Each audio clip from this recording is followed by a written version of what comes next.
The Lonewolf Challenge is a test of courage, intuition, planning, cunning tactics, and perseverance. So is it possible to beat Act 3 as a Lonewolf Storm Sorcerer? Yeah, it's actually pretty easy if you don't take 2 levels in Tempest Cleric, and I would also highly recommend not being level 7 upon entering Act 3. Because I'm such a low level, getting gear is the only way I'll stand a chance. I'll just take that, and that, put it on, get the color right.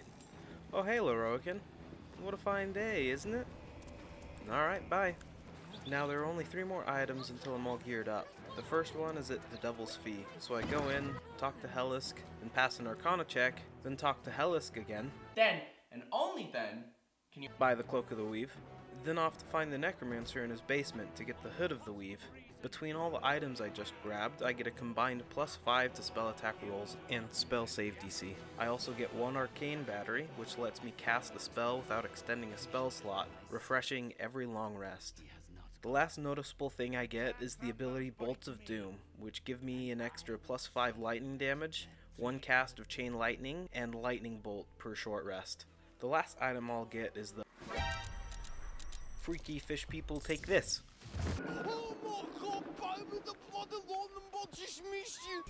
Would you look at that? Level 8.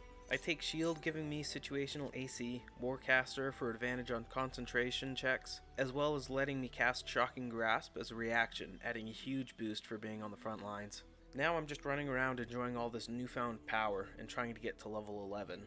Time to get into the circus. Shouldn't be too hard. Good thing I can still fly for free. Is that a cumulonimbus over there? Mr. Dribbles, come on, why are you attacking me? I definitely didn't call that lightning on your head. Whatever.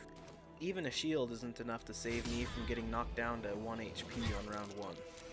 Conveniently, the weather's on my side today, and even though it's a clear day, I get just enough rain that lightning bolts are extra effective.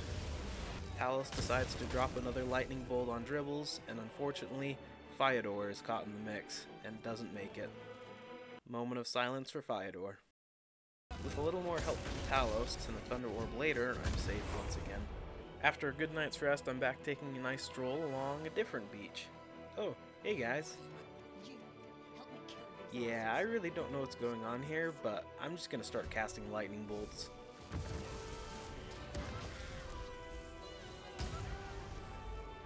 Can I please just have a nice stroll along a beach? Ah, serenity at last. Ooh, a box!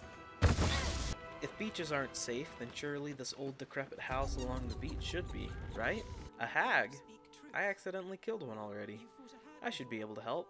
Marina's been hexed, so I have to save her again by killing this voodoo doll.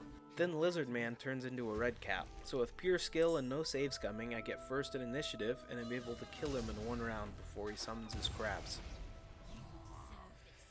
Time to get away from this cursed ocean. Traveling more inland, I run into a chef that's willing to pay me to get rid of some rats. I don't think there's anything in this game more satisfying than watching all these rats run to their own demise.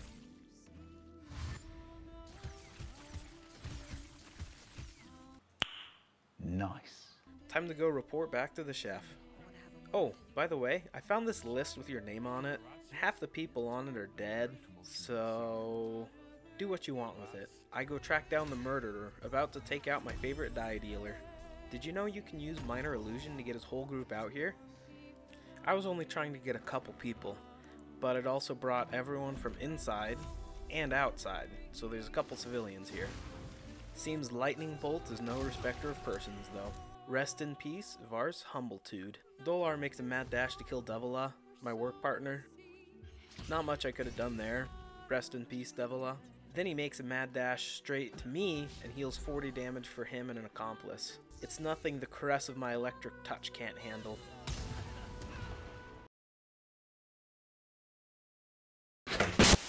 Another double nat 1 can't stop the power of my electricity. Chain Lightning won't miss. Fortunately, that pretty much wins the fight. I just gotta finish off Dolor. Hey, level 9! I finally dip into Tempest Domain Cleric, take Thaumaturgy, Guidance, and Sanctuary. Who's this guy?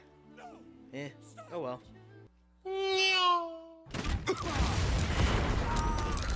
On my quest to get more experience, I finally track down Auntie Ethel, dispose of her red caps with ease, infiltrate her hideout, beat up the mushrooms. Why isn't she attacking me? I'm actually not sure what's going on, but she didn't attack once in that fight. We take those. Next I go try and find the Emperor's hideout.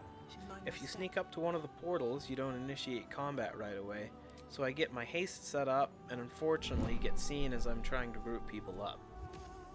I start the fight like any other, splashing people in position for a lightning bolt.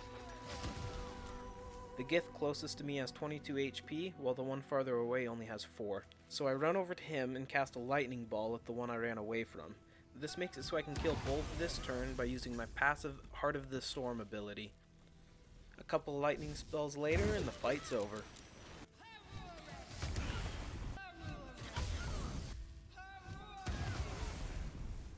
Then the button wasn't ever appearing for me, and so I never actually made it into the Emperor's hideout. Then I grind up to level 10 to get Destructive Wrath, which lets me spend a Channel Oath charge to deal max lightning damage. This is a small power boost for where I'm at in the game, but it's better than anything the Storm Sorcerer gets at this level.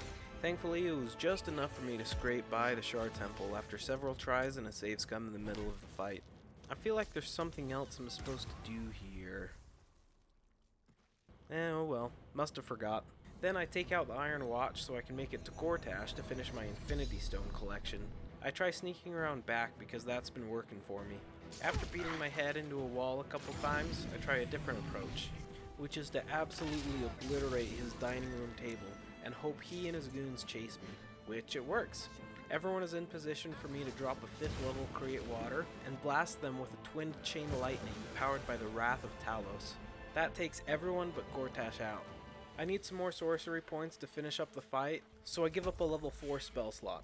He had been knocked prone due to reverberation and lost his turn by spending all of his movement standing up. Gortash then gets a private session of the Caress of my Electrifying Touch. He then retaliates by attempting to fist me. I was able to dodge the first one, but the second, I was not so lucky. He also got a lot of temp HP on that turn, which shouldn't be too much of a problem for the Caress of my Electrifying Touch. I was able to knock him prone again, but this time he gets up ready to fight. Then I get lethargic from his fisting and lose my next turn. He circles around me ready to fist from behind. He gets flustered and stumbles, giving me just enough time to finish him off before he gets me.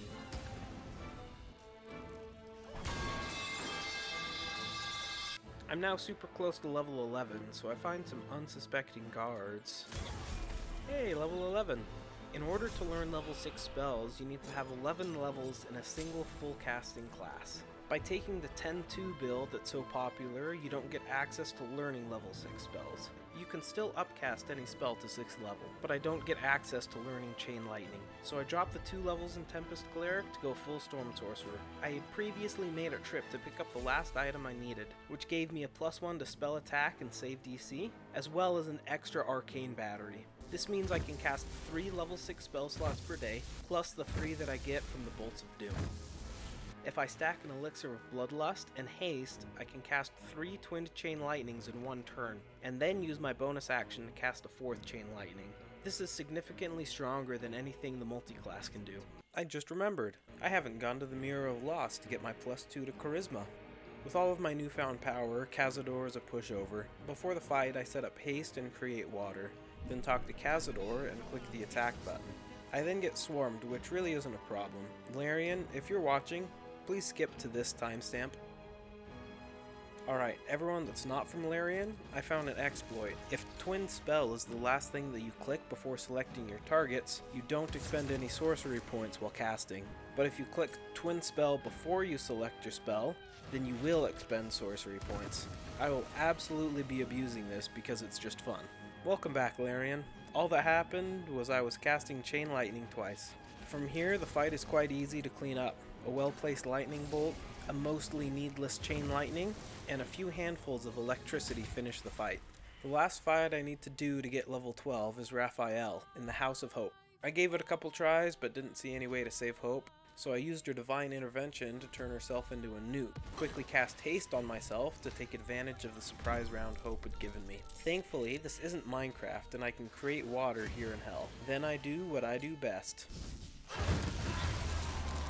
Right before my turn, I get disarmed, losing access to one of my arcane battery casts. I'm not sure which arcane battery I used in the previous turn, and with the position I'm in, I can't spend my actions to equip both staves again. I was able to turn the fight into a 1v1. This then becomes an endurance fight that's not going too well for me, so I dip out of combat. Oh hey, level 12. Might as well take it. I get Elemental Adept Lightning. With how many dice I'm rolling, it's a pretty big overall increase to my damage output. Then I drink a potion of Angelic Slumber. I start off combat again with another surprise round, but Raphael is the only one that's surprised. With all of my spell slots and another endurance battle, Raphael has no chance. I then tried to fight Answer, but I simply don't have the damage capability with his immunity to lightning. If you know of a way to beat him with only dealing thunder damage, let me know in the comments. I might revisit this and give it a shot. In order to finish my Infinity Stone collection, I have to kill Orin. Before I go there, I have to go over a speed bump, that is the Murder Tribunal. Hands down, it was the easiest fight I've ever done. I hadn't quite figured out how to cast Chain Lightning optimally yet, so I was short 1 sorcery point for the potential round 1 victory. Walking up to Orin, you get one of the coolest camera angles in the game. This fight starts like any other. A sudden storm soaks the surface, and then a lightning bolt to actually start the combat. I did also find out that you can target people protected by Sanctuary with Chain Lightning, which did stop the ritual. So yeah, it makes the best spell in the game even more broken. Burning through Unstoppable wasn't too hard. If I stick close, she loses 2 stacks every attack due to dealing AoE every time I cast lightning damage. So with her Unstoppable out of the way, she falls pretty quick to my damage output. Huge shout out to Reverberation, making her lose random turns. Reverberation is the MVP of these fights, where it's my DPS versus theirs. With my Infinity Gauntlet assembled, I make my way up to confront the Netherbrain. I just started mashing dialogue options and ended up bringing Orpheus with me for the final stand. With one final battle that I have to do to save the Sword Coast, all the pressure is on me. I decided to skip the first engagement and go straight to the brain by using invisibility to sneak over to the Crown of Karsus to dominate it. I use Orpheus to start combat, giving me a surprise round to set up a globe of invulnerability for safekeeping, and Orpheus starts the domination. And with that, the final fight begins, and ends in 3 turns of emptying my highest level spell slots.